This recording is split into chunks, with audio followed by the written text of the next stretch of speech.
going to explain laws of learning. What are the laws of learning? First law is law of readiness. Law of readiness से क्या पता चल रहा है, नाम से ये पता चल रहा है जब तक हमारा माइंडसेट रेडी नहीं होगा कुछ चीज को लर्न करने के लिए तो हम लर्न नहीं कर सकते. Learning take place when a person is ready to learn. जब तक पर्सन रेडी नहीं है लर्न करने के लिए तब तक वो लर्न नहीं कर सकता. ठीक है, तो लर्निंग के लिए हमारा माइंडसेट भी क्या होना चाहिए, रेडी होना चाहिए. Some source of preparatory attitude and mindset is necessary. Learn करने से पहले हमें पहले से ही कुछ चीजों को क्या करना चाहिए, हमारा जो एटीट्यूड होना चाहिए वो भी पहले से प्रिपेयर होना चाहिए और जो माइंड सेट है वो भी हमारा ऑलरेडी क्या होना चाहिए, प्रिपेयर होना चाहिए. तभी हम कुछ चीज को लर्न कर सकते हैं. जैसे हमारा नर्वस सिस्टम है, अगर वो एक्शन रेडी क्या कर रहा है, रेडी फॉर एक्शन है, तो हमारा जो रिस्पॉन्स होगा वो भी क्विकली होगा. ठीक है, लेकिन अगर हमारा जो नर्वस सिस्टम है वो एग्जॉस्ट हो गया है तो वो जो एक्शन है वो भी क्विकली रिस्पॉन्ड नहीं करेगा. ठीक है, नॉट फॉलोज रेडीली. ठीक है, जल्दी नहीं करेगा जब वो एग्जॉस्ट होगा. अगर वो ठीक है, माइंड सेट हमारा ठीक है, नर्वस सिस्टम, तो वो सारे एक्शन को आसानी से जल्दी जल्दी फॉलो करेगा. फॉर इसमें क्या होता है, learner action depend upon readiness of sensory and motor neuron. जो लर्नर का एक्शन होता है वो किस पे डिपेंड करता है, जो हमारे मोटर और सेंसरी न्यूरॉन्स होते हैं उनके रेडीनेस पे. जब तक वो रेडी नहीं होंगे तब तक हम कुछ चीज को लर्न नहीं कर सकते. नेक्स्ट, इसका हम एक एग्जांपल बताते हैं. इमेजिन एक चाइल्ड है, वो क्या सीखना चाहता है, बाइसिकल सीखना चाहता है. तो हमारे पास टू थिंग्स हैं. फर्स्ट इज वो फिजिकली और मेंटली क्या है, स्ट्रॉन्ग है, फिट और फाइन है. मेंटली कैसे इंटरेस्टेड है, मोटिवेटेड है बाइसिकल चलाने के लिए. फिजिकली भी वो क्या है, उसके पास अच्छी बैलेंस्ड और स्ट्रेंथ है कि वो साइकिल को सीख सकेगा. तो वो क्या कर सकता है, लर्न्स क्विकली. नेक्स्ट, दूसरी साइड, अगर वो मेंटली भी फिट नहीं है और फिजिकली भी फिट नहीं है, मेंटली उसको क्या है, स्ट्रेस्ड है, मतलब टेंशन है, फियर है कि वो बाइसिकल चला नहीं सकता. ठीक है, फिजिकली भी वो इतना मतलब इनफ मैच्योर नहीं है कि वो साइकिल चला सके. ठीक है, टू स्मॉल है. तो अगर हम उसको सिखाने की कोशिश करेंगे तो वो क्या करेगा, उसको क्या होगा, फ्रस्ट्रेशन होगा. Second is law of effect. Law of effect कैसे हमारे लर्निंग को इफेक्ट कर सकता है. Successful reaction give satisfaction to individual, same action tends to be repeated. अगर कोई पर्सन है वो उस चीज में लर्न करने के बाद सक्सेस हो गया है तो उसको सेटिस्फैक्शन मिलेगी इंडिविजुअल को, जिसकी वजह से वो फ्यूचर में दोबारा उस चीज को रिपीट करने की कोशिश करेगा. दूसरी साइड है, अगर उसको अनसक्सेसफुल रिएक्शन मिल रहा है लर्निंग की वजह से, तो उससे क्या होगा कि जो वो इंडिविजुअल है वो क्या हो जाएगा, इरिटेट हो जाएगा और वो उस चीजों को वहीं पे रोक देगा, दोबारा से लर्न करने की कोशिश नहीं करेगा. Thus, pleasure and pain have their effect on learning. ठीक है, प्लेजर और पेन दोनों ही हमारे लर्निंग को इफेक्ट करते हैं. फॉर एग्जाम्पल, एक बच्चा है, उसने क्या करी, स्टडी करी. ठीक है, हार्ड स्टडी करी. ठीक है, स्टूडेंट स्टडी हार्ड, उसके बाद उसको अच्छे मार्क्स मिल गए, get high marks and praise from the teacher. Teacher से भी क्या मिली, प्रेज मिली. ठीक है, तो लॉ ऑफ इफेक्ट क्या होगा इसमें कि जो स्टूडेंट है वो क्या करेगा, फ्यूचर में और लर्न करने की कोशिश करेगा कि उसको नेक्स्ट टाइम भी प्रेज मिले.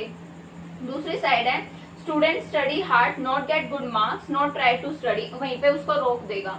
अगर स्टूडेंट ने बहुत ज्यादा स्टडी करी, उसको अच्छे मार्क्स नहीं मिले तो वो इरिटेट हो जाएगा, तो वो उसी चीज को वहां पर इनहिबिट कर देगा, रोक देगा.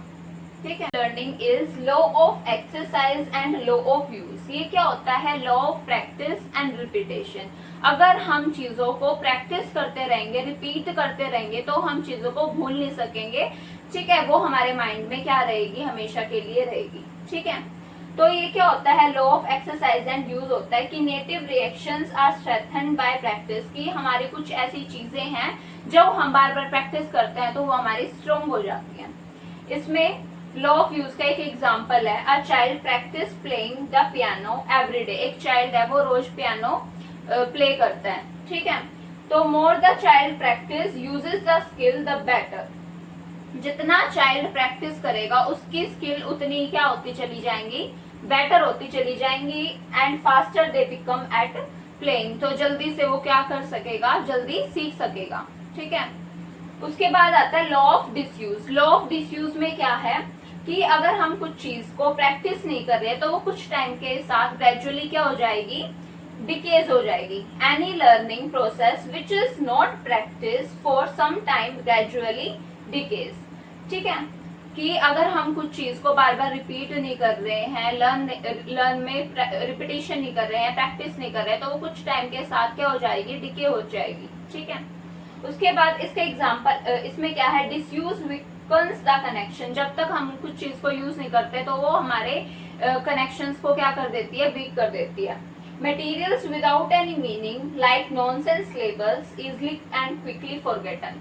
कुछ ऐसा सिलेबस होता है जिसका कुछ मीनिंग नहीं होता, तो हम वो चीजें जल्दी से फॉरगेट कर जाते हैं, भूल जाते हैं। इसका एग्जांपल है वही पियानो वाला। अगर उस चाइल्ड ने वहां पर तो रोज प्रैक्टिस करता था तो उसको लर्न है, कहीं पे भी पियानो वो प्ले कर सकता है। लेकिन if child stop playing the piano, अगर चाइल्ड ने पियानो को स्टॉप कर दिया है प्लेइंग, तो वो क्या हो जाएगा, उसका जो स्किल है वो वीकन हो जाएगा और कहीं पर जब वो प्ले करेगा तो फॉरगेट कर जाएगा, प्ले नहीं कर पाएगा। तो ये है law of use and law of disuse. Law of use में हमें बार बार प्रैक्टिस करनी है तो हमें चीजें जल्दी लर्न रहेंगी, हमारी स्किल स्ट्रोंगर रहेगी।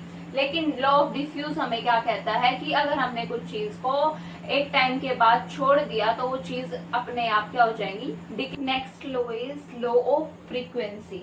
लॉ ऑफ फ्रीक्वेंसी किससे रिलेट करता है, जो हमने पहले पढ़ा है law of use. The more frequently a stimulus and response connected the stronger the learning.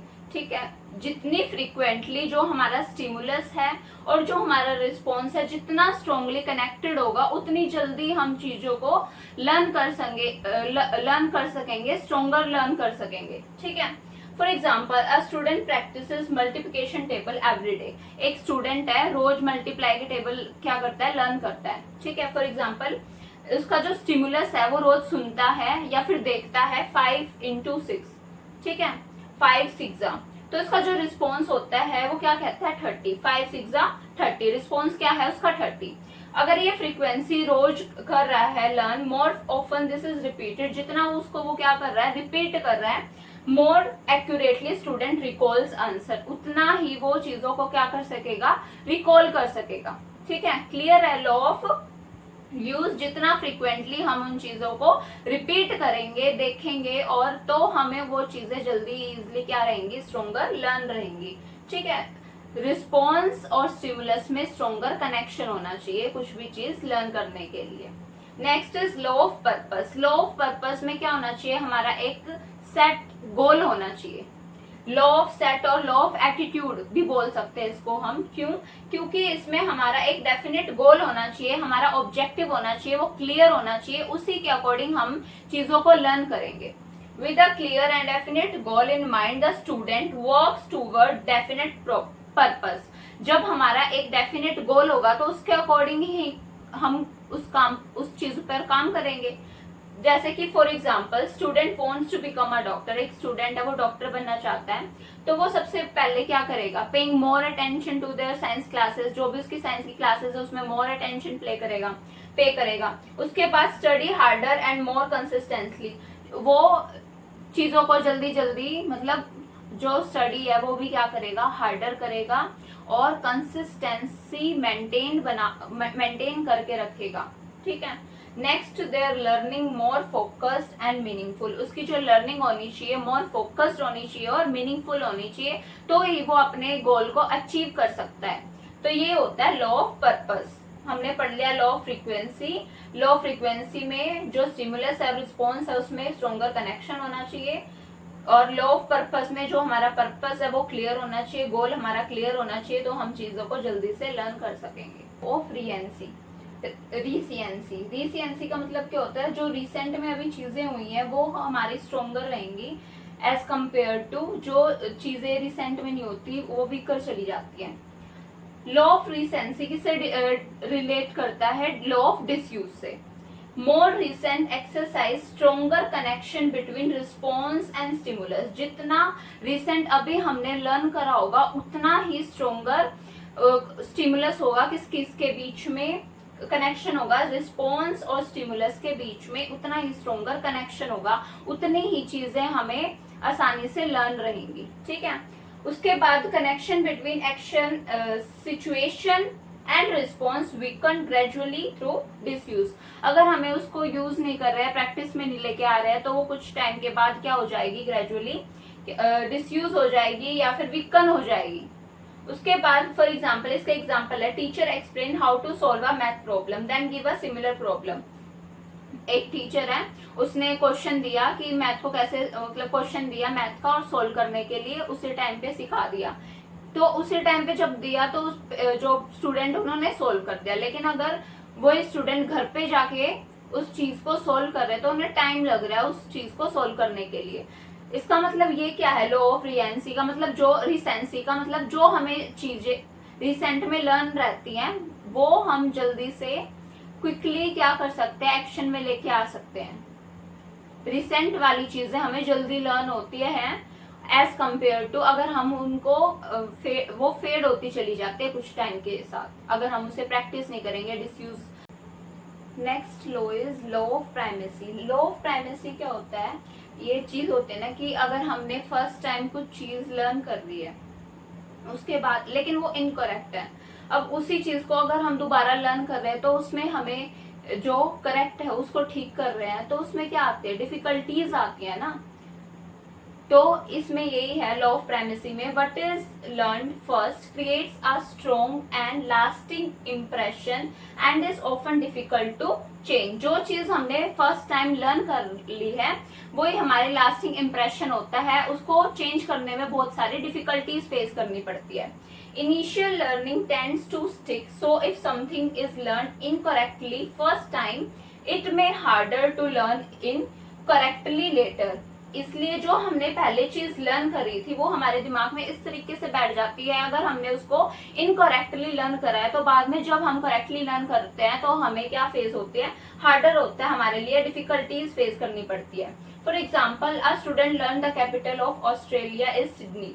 कि एक स्टूडेंट है उसने लर्न कर लिया कि जो ऑस्ट्रेलिया की कैपिटल वो सिडनी है, लेकिन ये इनकरेक्ट है, एक्चुअली क्या है, कैनबेरा। तो फर्स्ट लर्न तो उसकी क्या हुई, सिडनी कैपिटल, बाद में जब उसने करेक्शन करी कि ये क्या है, एक्चुअली कैनबेरा, तो उसको रिजल्ट क्या आ रहा है कि जो इनकरेक्ट थी फर्स्ट, उसका फर्स्ट इंप्रेशन बन गया, उसको वो चीज याद हो गई है। तो जब वो बाद में नई चीज को याद कर रहा है जो करेक्ट है, तो उसकी वजह से उसको क्या हो रही है, कंफ्यूजन हो रही है। ठीक है, तो ये होता है law of primacy. Law of primacy में क्या होता है, जो चीज हमने फर्स्ट टाइम लर्न कर ली तो वो हमारे दिमाग में इस तरीके से बैठ जाती है, चाहे वो इनकरेक्टली है। हम जब नई उसी चीज को करेक्ट वे में लर्न करने की कोशिश करते हैं तो उसमें उसकी वजह से हमारे दिमाग में क्या होती है, कंफ्यूजन। इसी को बोलते हैं law of association.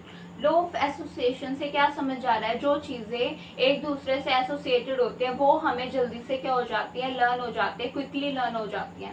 Law of association, learning becomes stronger when new information is connected to something already known. की लर्निंग कब स्ट्रोंगर हो जाती है, जब हम न्यू इंफॉर्मेशन को जब कनेक्ट करते हैं वो चीज जो हमने ऑलरेडी लर्न कर चुके हैं, पढ़ चुके हैं। ठीक है, we learn better when we can associate new ideas with existing knowledge and experience। हम चीजों को कैसे जल्दी लर्न कर सकते हैं, जब हम जो चीजें अभी लर्न कर रहे हैं उनको न्यू आइडियाज को एसोसिएट करते हैं जो हमारी चीजें हमें एग्जिस्टिंग नॉलेज में हमारे पास। फॉर एग्जाम्पल, व्हेन वी से ताजमहल, जब हम ताजमहल बोलते हैं तो उसके साथ में क्या रिकॉल हो जाता है, मार्बल। क्यों, क्योंकि ये दोनों चीज एक दूसरे से क्या करते हैं, रिलेट करती हैं।